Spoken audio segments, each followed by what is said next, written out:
Hi guys! Samahan niyo ako ngayong araw.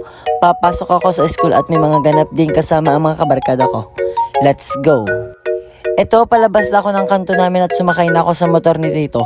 Grabe, nasa Alikabok na agad kami. At dito ngayon nagpapakwit muna ako. Nasa tapat na kami ng Rosana at papunta na kami sa Barangay Aplaya. Malapit na rin akong bumaba kaya nag-aayos na ako.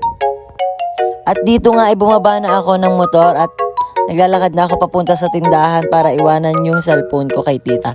Kasi bawal talaga ang CP sa loob ng school namin. At so ayun guys, dyan muna kayo at ako muna ay magpapahabilin nitong aking cellphone. Bye bye!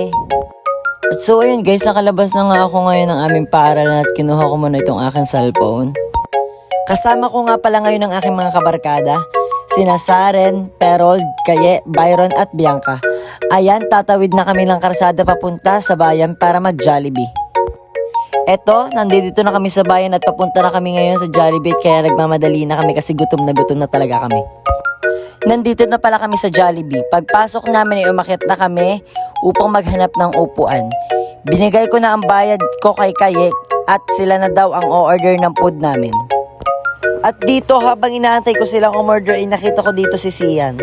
Tinanong ko kung sino kasama niya at sabi niya yan Tita Russell. Kaya na may dali-dali kaming bumaba ni Saren upang tingnan ng Tita Russell kung nasaan. At dito nga ay nakita ko ang Tita Russell. Sabi ko ilibre niya ako ng ice cream, hahaha. Kapal ng mukha ko no, nagpalibre pa. Kanina pa kami nag-aantay ng aming order. Kaya bumaba na kami upang ipacheck ang aming order.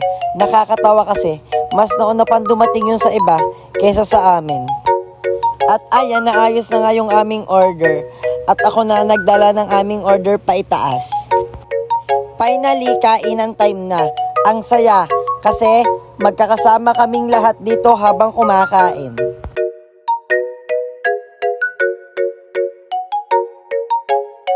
Lumapit din ako sa mga tita para i-video sila. Pero sabi ng tita, wag na daw siyang isama. Sabi ko naman, wag ka na mahiya tita. Ako lang to. After nga pala namin kumain, ay nagyaya na silang umuwi. Kasi sabi nila gabi na daw at baka hinahanap na sila ng kanilang mga mama.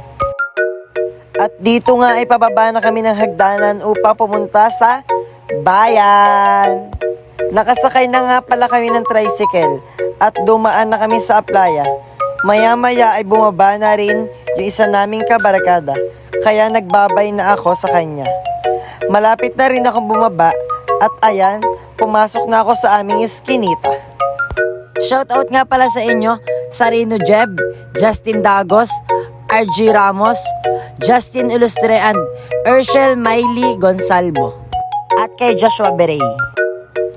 Hanggang dito na lang muna guys. Salamat sa pagsama sa araw ko. Don't forget to like and share and follow. Bye!